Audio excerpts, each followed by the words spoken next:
예레미야 선지자는 우리가 보통 눈물의 선지자다 이렇게 말씀을 합니다. 그것은 그 나라, 그 백성을 생각하면서 그 나라가 암울하고 또 장차 나라가 큰 고통과 어려움을 당하다가 망할 것을 예레미야는 알고 있기 때문에 그 나라를 생각하면서 항상 눈물을 많이 흘렸다 이렇게 볼 수가 있습니다. 그래서 예레미야는 정말 하나님이 사랑하는 하나님의 음성을 듣는 선지자이면서 또 동시에 백성도 아끼고 사랑하는 진심을 전달하는 그러한 아주 유력한 선지자라고 볼 수가 있습니다. 우리가 오늘 18절부터 읽었는데 18절부터 9장 8절까지는 유다의 그 임박한 그 슬픔에 대해서 지금 애가를 기록하고 있다 이렇게 볼 수가 있습니다. 21절에 보니까 내 딸이 상하였으므로 이렇게 말을 합니다. 지도자는 정말 훌륭한 지도자는 백성들이 하나님의 은혜로 잘 사는 것, 평안하게 사는 것이 소원이 되어야 됩니다. 그런데 예레미야는 바로 그러한 마음을 가졌죠. 그러나 지금 남쪽 유다가 하나님 앞에 징계를 받아서 거의 망할 때쯤 됐습니다. 예레미야는 이 나라가 망하지 않기 위해서 하나님께도 기도 많이 하고 또한 그 나라 방방곡곡을 찾아다니면서 제발 우리가 하나님 앞에 바로 서자. 우리가 징계를 받지 말자. 이렇게 다닌 것이죠.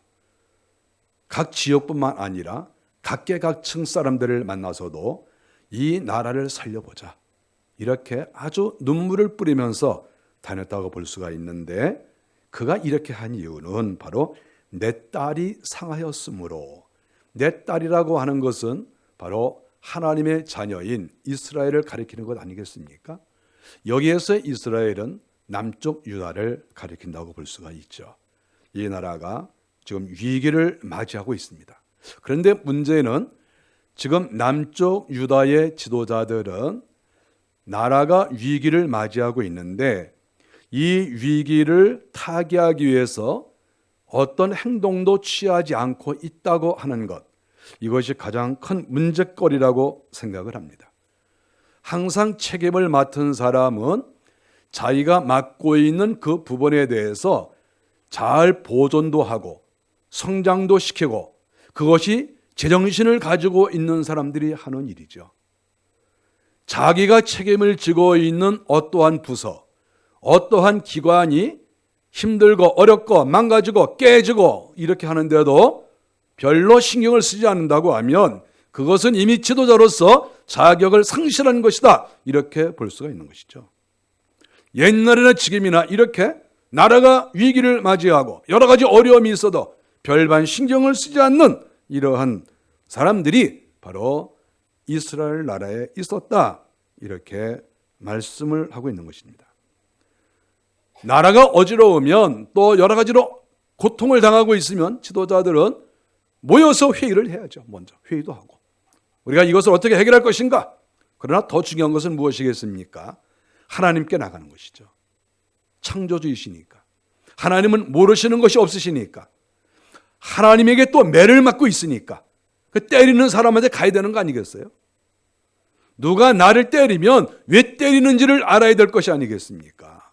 내가 왜 이렇게 맞아야 되는지, 내가 왜 고통을 당해야 되는지를 알아야 되는 거 아니겠어요?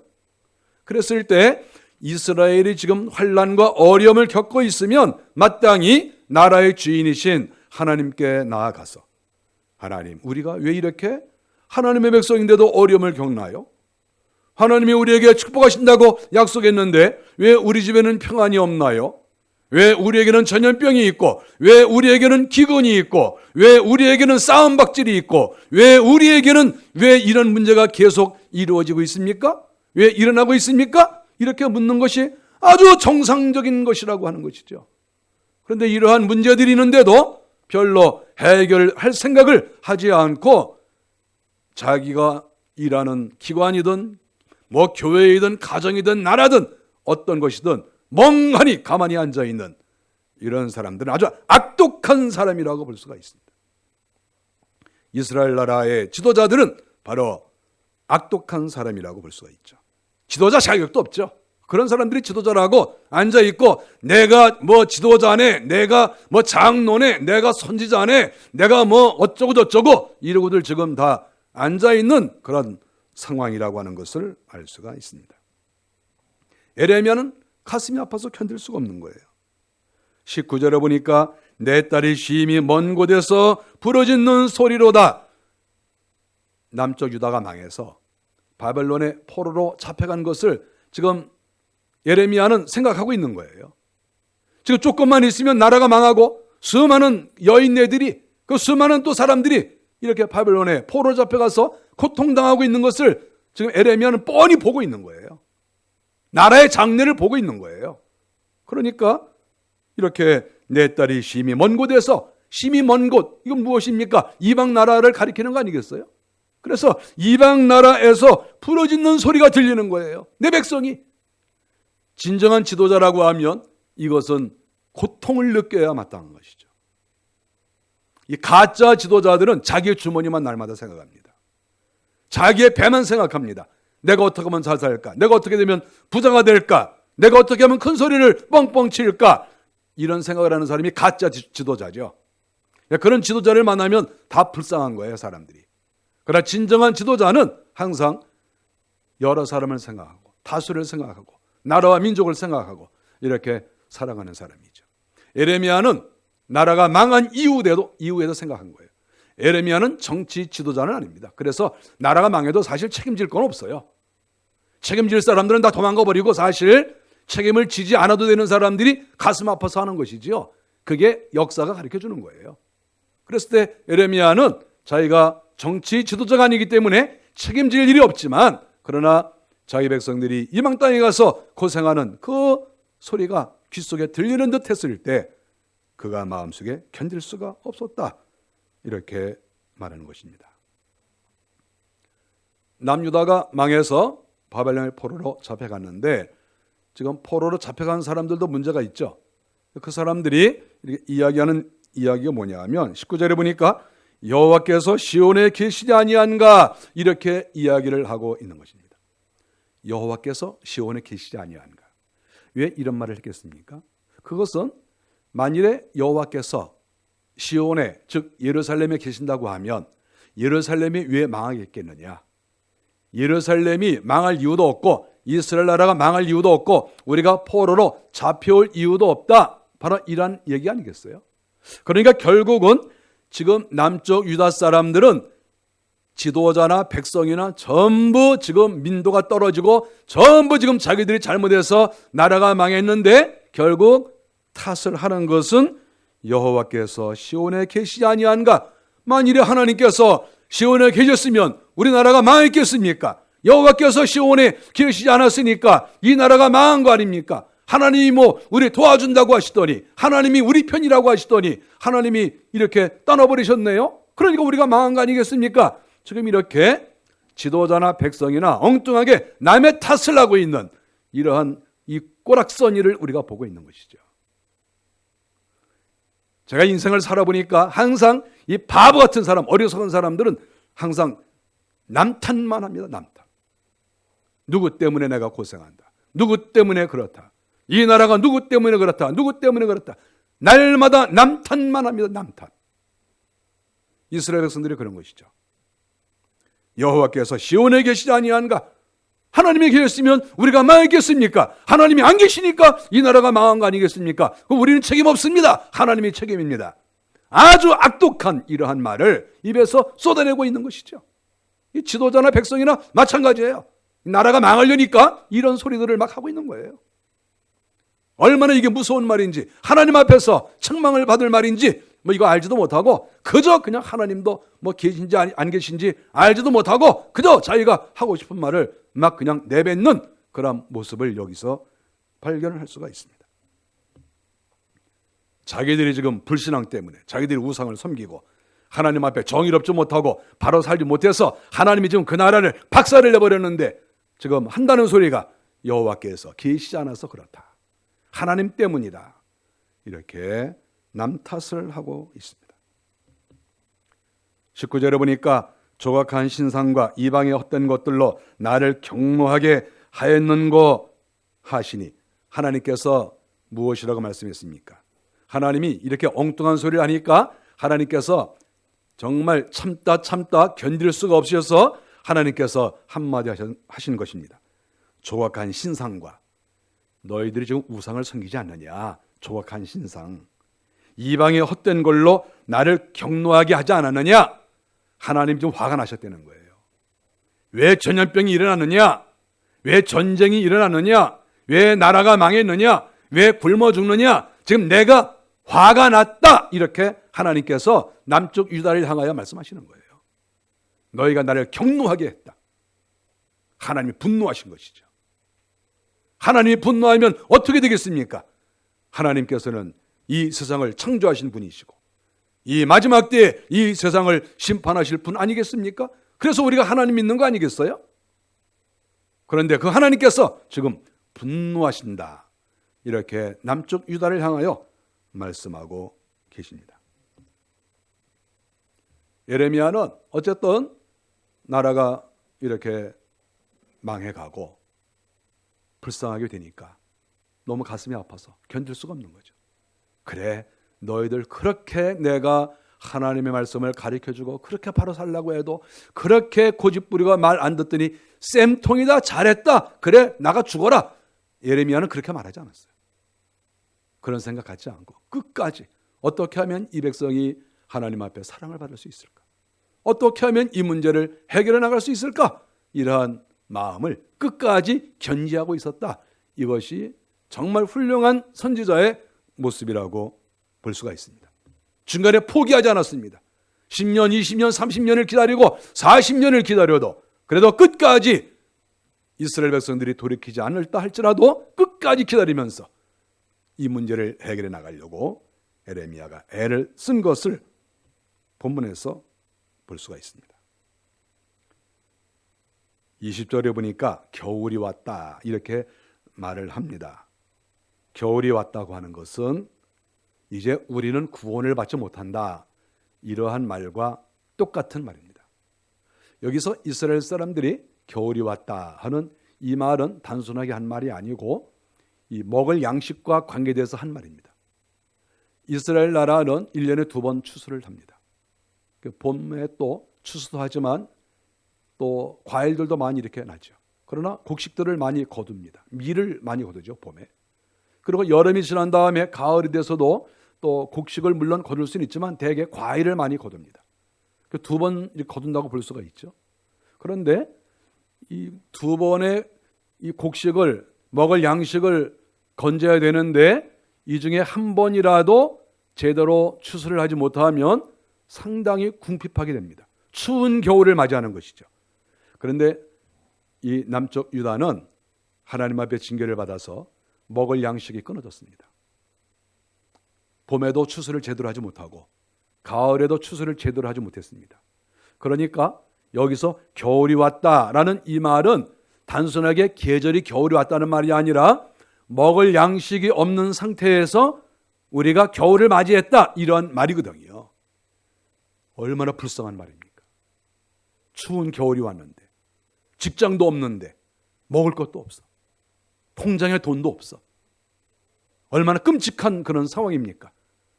예레미야가 바로 이러한 말을 한 것이죠. 그래서 18절에 예레미야는 내 마음이 병들었다, 21절에 상하고 슬퍼하며 놀라서 울었다, 이렇게 말하고 있습니다. 진정한 지도자고 진정한 선지자라고 볼 수가 있죠. 남의 슬픔을 보고 내가 겪는 것으로, 또 내가 겪는 것 이상으로 생각하는 사람, 그런 사람은 이 땅에 많지도 않지만 그런 사람이 있다고 하면 진정으로 훌륭한 지도자다, 이렇게 말할 수가 있습니다.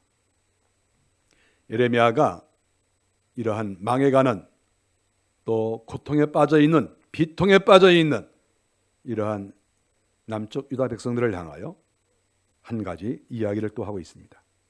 22절에 보니까 너희가 하나 알 것이 있다, 그러면서 길르앗에 유향이 있지 않냐, 또 한편 또 길르앗에 의사가 있지 않냐, 이렇게 두 가지를 얘기하고 있어요. 길르앗의 유향과 의사가 있지 아니하냐, 이런 말을 하는 것이죠. 왜 이런 말을 했을까요? 그것은 그 이스라엘 나라의 그 동쪽에 므낫세 지파의 땅이 있는데 뭐 갈릴리호수 건너편이죠. 근데 그쪽에 길르앗이라고 하는 동네가 있습니다. 길르앗. 그런데 그 길르앗이 아주 특이합니다. 길르앗은 산지가 좀 많은데 단순하게 산지가 있는 게 아니라 약초가 많이 났습니다. 이 약초가 많이 나는데 이 수많은 종류의 나무가 있지 않습니까? 근데 원래 약초라고 하는 것은 이 땅에서도 나지만 나무에서도 채취할 수가 있어요. 그런데 이 나무도 다양한 나무가 있는데 그 다양한 나무도 하나하나마다 다 특이한 것이 있죠. 특별히 여기에서 유향과 의사가 있지 않느냐, 이렇게 말한 것은 유향이 많이 났다는 거예요. 여러 가지 약초가 많이 있지만 특별히 유향이 많이 난다, 이런 말을 하는 것이죠. 그러면 여기에서 유향은 어떤 의미가 되겠습니까? 유향이라고 하는 것은 아주 아름다운 향기가 나지만 그러나 특별히 치료약으로 썼습니다. 치료약. 그래서 결국 길르앗이라고 하면 사람들이 길르앗 그러면 거기 약초의 동산, 유향이 많이 나는 곳, 이렇게 얘기를 하는 것이죠. 수많은 약초가 있고 아주 다양한 약초가 있고 또 여기 아프면 여기에 맞는 약이 있고 또 저기가 아프면 저기에 맞는 약이 있고 온갖 종류의 병을 다 치료할 수 있는 그러한 동네라고 하는 것이죠. 이 약초가 많다고 하는 것은 얼마나 좋은 일입니까? 그러니까 지금 이 예레미야의 얘기가 무엇입니까? 야, 이스라엘 나라에 길르앗이라는 곳이 있는 거 너희들 다 알지 않느냐? 어떠한 병에 걸려도 그곳에 가기만 하면 낫는다. 그리고 그곳에 가지는 못한다 할지라도 그곳에서 나오는 유향, 이 다양한 유향을 너희가 구해서 그 양을 뭐 바르든지 복용을 하면 너희들이 그 병이 낫지 않느냐? 너희들 그거 알고 있지 않느냐? 그러니까 정상적인 사람이라고 하면 자기의 병을 치료하기를 원한다고 하면 길르앗에 가는 것이 아니냐, 이렇게 말을 하고 있는 거예요. 또 의사 얘기를 하고 있습니다. 길르앗에는 의사가 많이 있죠. 오늘날로 말하면 한의사라고 할까요? 왜냐하면 어떤 과학에 의해서 치료하는 것이 아니라 어떤 자연요법 그리고 어떤 식물에서 채취한 그러한 약품을 가지고 치료하니까 한의사와 같은 의미라고 하겠죠. 이러한 의사가 한두 명이 아니라 그 길르앗이라고 하는 동네는 자체가 웬만한 사람은 다 한의사 수준이 된다고 하는 것이죠. 그 동네 가면. 여기서 길르앗에는 의사가 있지 아니하냐는 이러한 말은 의사가 뭐 몇 명 있다는 뜻이 아니에요. 이것은 그냥 길르앗에 가면 웬만한 사람은 다 의사라고 하는 거예요. 웬만한 사람은. 그래서 아예 뭐 약방을 차리고 있는 사람은 뭐 당연한 것이고 그렇지 않는 사람이라 할지라도 만일에 다른 지역에서 길르앗에 딱 찾아오면 그 동네 사람들은 딱 보고 간이 좋지 않으시군요. 예, 맞습니다. 예, 그러면 이거 이렇게 드시면 되겠어요. 의사도 아니신데 여긴 뭐 저 옆에 약방에 가나 제가 말하는 거랑 똑같으니까 뭐 그런 줄 아세요? 그래서 약방에 가서 물어보니까 똑같은 거예요. 뭐 누구를 만나도 뭐 나이 드신 분이나 젊은 사람이나 만나도 그냥 뭐 다 똑같은 거예요. 다 똑같아. 심하게 말하면 동네 강아지가 이렇게 다른 동네에서 이렇게 와가지고 이렇게 폐가 아픈 사람이 이렇게 쓱 지나가면 강아지가 쓱 보고 쭉 가가지고 약 하나 물어다가 이렇게 갖다 주는 거야. 이렇게. 그러면 이게 뭐예요? 그러면 이렇게 개가 주니까 받아가지고 갖고 있다가 나중에 의사한테 가서 동네 개가 주더라고. 그러면 그 폐 아픈 거 개가 알아보고 주신 거예요. 이 정도라 이게 이 정도. 지금 이 뜻은 그런 정도를 가리키는 거예요. 이 본문에 가리키는 것은 길르앗에 가면 향유가 있고 길르앗에 가면 의사가 있다고 하는데 너희가 그거 모르느냐? 이 말은 이 정도로 길르앗에는 가기만 하면 무슨 병이 낫는다 이거예요. 강아지도 고쳐, 강아지도. 그런데 거기를 안 가요?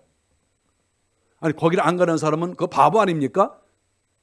가기만 하면 병을 고치는데, 가기만 하면 약품을 구하고, 가기만 하면 치료약이 있고, 가기만 하면 내 병이 낫는데 거기를 안 가요? 그 정신 나간 사람 아닙니까? 살기를 거절한 사람이죠. 그거는 아마 그런 사람은 마귀가 꽉 찼겠죠. 온몸에. 그러니까 자기 몸을 중요시 여기지 않고 자기 몸을 치료할 생각을 하지 않는 것이지요. 아니, 사람이 자기 자신이나 또 자기 가정이나 교회나 어떤 것에 문제가 생기면 그것을 해결할 생각을 해야 되는 거 아니겠어요? 그거 해결할 생각 안 하면 그거 제정신 아니죠? 당연히 고칠 생각을 해야죠. 예레미야가 바로 그 얘기를 하고 있는 것입니다. 병이 들면 사람들이 그 동네를 찾아간다. 그 동네에 찾아가면 약도 흔하고 의사도 흔하다. 누구에게나 가도 이 병을 치료할 수 있으니까 돈이 많이 들지도 않는다. 그러니까 찾아가 봐라. 그런 게 아니냐. 지금까지 그렇게 살질 않았느냐. 이렇게 말을 하면서 예레미야의 뜻이 무엇입니까? 우리가 나라가 망하게 생겼는데, 이렇게 고통과 어려움을 겪고 있는데 이것을 해결할 길이 무엇이냐. 그랬을 때 병든 사람이 길르앗을 찾아가서 문제 해결을 받는 것처럼 우리의 문제를 해결할 이는 하나님이시다. 이것을 예레미야가 가르쳐 주고 있는 것입니다. 하나님께 가까이 나가면 하나님은 우리의 문제를 정확하게 꿰뚫어 보시고 이것이 어떤 문제인지 아주 정확하게 꿰뚫어 보시고 거기에 합당한 처방을 내리시고 치료까지 하나님께서 주신다고 하는 것, 이것을 예레미야가 강조하고 있는 것입니다.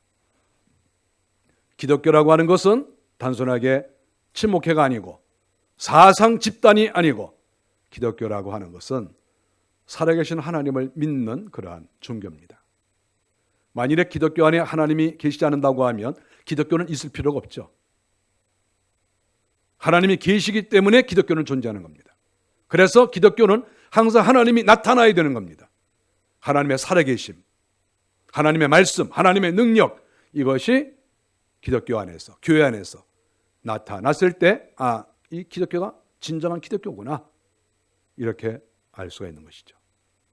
우리는 그것을 예수 그리스도의 모습을 보면 알 수 있습니다. 주님이 이 땅에 오셔서 하늘나라에 대해서 인생이 어떻게 살아가야 되는지 수많은 말씀을 가르쳐 주셨습니다. 그 주의 말씀을 들을 때 많은 사람이 감격했어요. 어떻게 이렇게 신비롭고 이렇게 자세하고 은혜스러운 말씀이 있느냐. 그래서 아주 사람들이 기뻐했습니다. 주님은 말씀만 잘하신 게 아니죠. 사기꾼들도 말 잘해요. 그래서 우리가 말을 잘하는 것 가지고 그 사람을 평가할 수 없어요. 그런데 예수께서는 말씀도 잘 가르쳐 주시고 신비한 것 가르쳐 주시고, 그리고 주님은 병든 자를 치료하시지 않았습니까? 사기꾼은 말은 잘하는데 병은 못 고쳐요. 예수님께서는 병을 고치셨습니다.